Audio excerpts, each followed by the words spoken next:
natutuwa kami, nandito kayo ngayon. Baguhin naman natin, hindi na lang puro sila. Ha? So, nagpapasalamat kami at nagpasalamat po tayo sa ating mayora. Walang iba kundi si Super Mara Tamundong. Ang kanyang vice mayor, si Remy Orlales. Yan po. Yan. So, muli, hindi ito muna at huli. So, ito po ang pagdalaw ng Team Baraya. Team Mayora Mara Tamundong dito po sa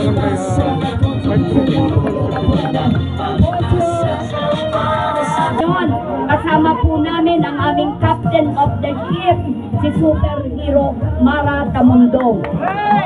May tatlong choices lang po tayong laging iisipin sa panahong ito. May nagsasabing may magbabalik, may mananatili, o ang may magbabago. Saan po ba tayo? Pagbabago po. Ang pagbabago pong yan ay pinangungunahan po ng aming captain of the ship. Kami po, team ng pagbabago, at ating i-chant ang kanyang pangalan. Sadali lang po to, kahit mainit na pagtanggap. Super Mara Tamundong. Super Mara! Tapos sabihin po natin na I'm sure with God's help, with God's grace, siya na po ang magiging mayora. Pwede po, sabihin niyo po ako. Mayora! Mayora! Mayora! Ang inyong pong abang lingkod, ang kanyang kapartner, Vice Mayor Remy O. Oyales.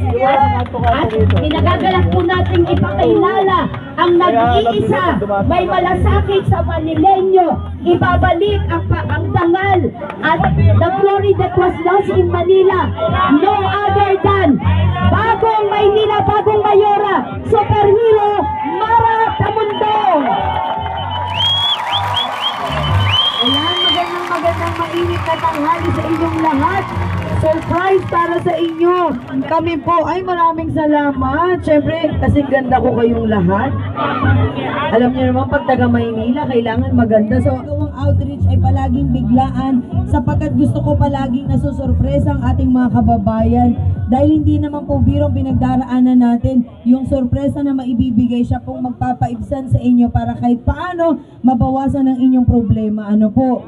Katulad ngayon, nakita ko kayo. Minsan lang tayo umitim, kahit 5 minutes.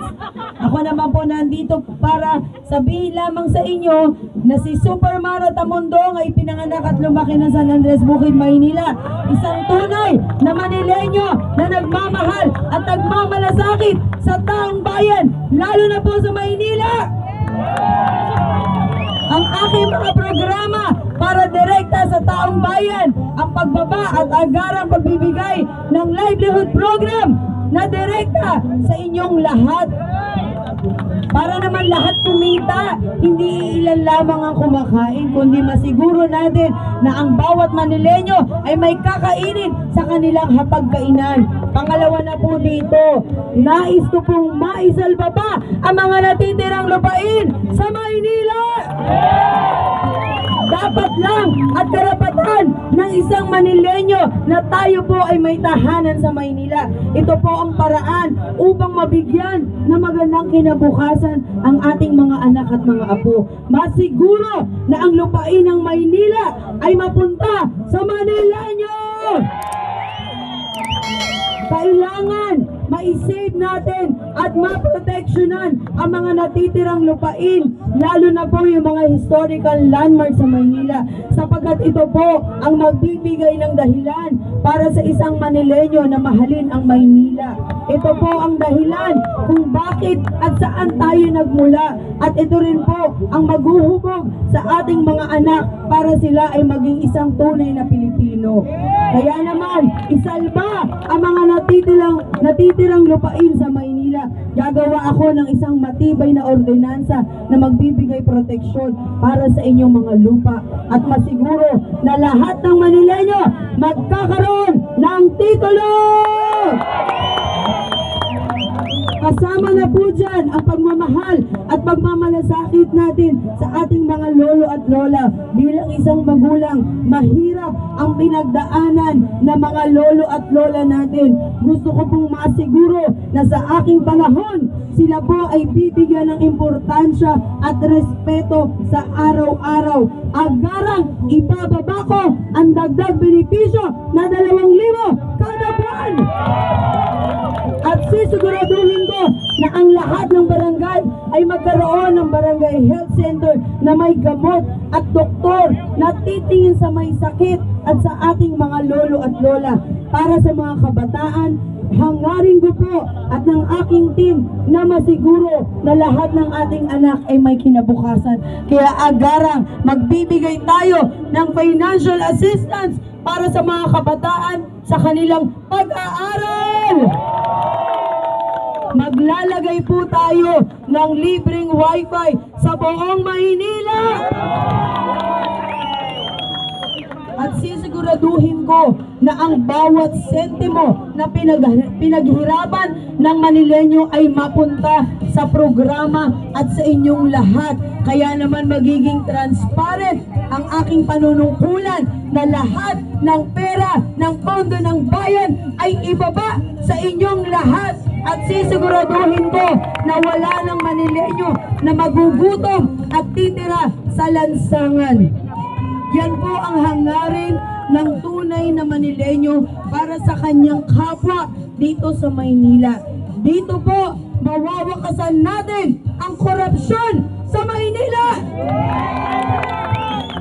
Tayo po ay naturingan na Premier City, pero hanggang ngayon nagbuburol tayo sa kalsada. Agarang magbababa po ako ng programa na maglalagay ng mga libreng burulan na disente sa bawat barangay. Dito, sisiguraduhin ko na ang Manileño ay bibigyan ng respeto at pagmamahal sa huli ng kanyang buhay. Dito, sisiguraduhin ko na mararamdaman ninyo ang kaunlaran sa Maynila sapagkat ito lamang ang paraan natin makapawi sa ating mga senior citizen sa lahat ng hirap na kanilang dinanas para tayo ay makapag-aral at makakain. Bilang isang anak, alam ko po anong pakiramdam ng magulang na nagmamahal para sa kanyang pamilya.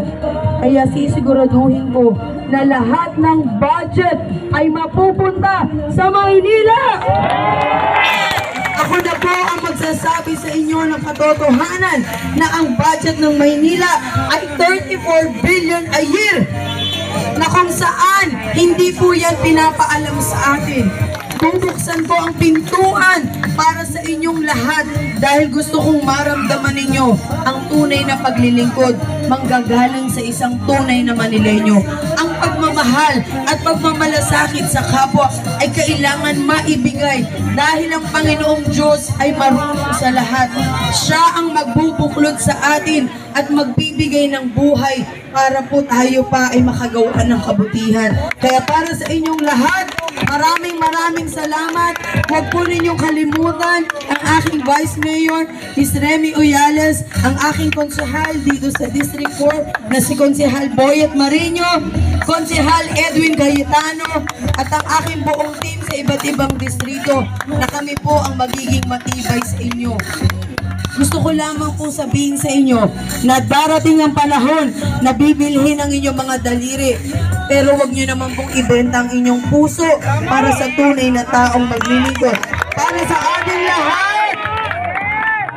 Kaya magbibigay po kami ng pagkain at bigas para sa inyo. At kung gusto nyo pong sumayaw dito,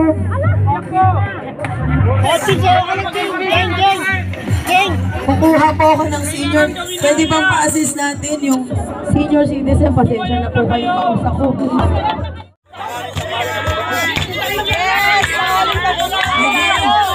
Pwede yung braso lang. Hindi ako makakanta pausa ko. Yes!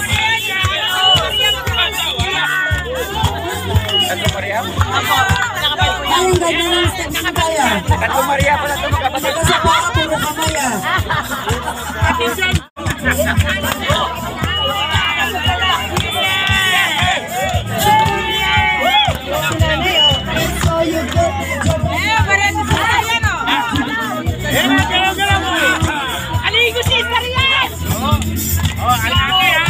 salamat. Ano po, dahil kung hindi po dahil sa inyo, wala pong mga anak na katulad namin.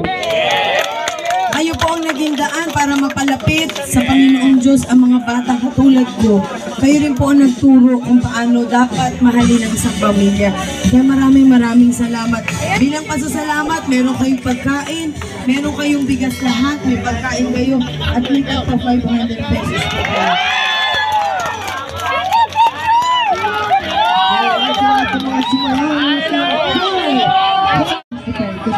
I love you, Mayor!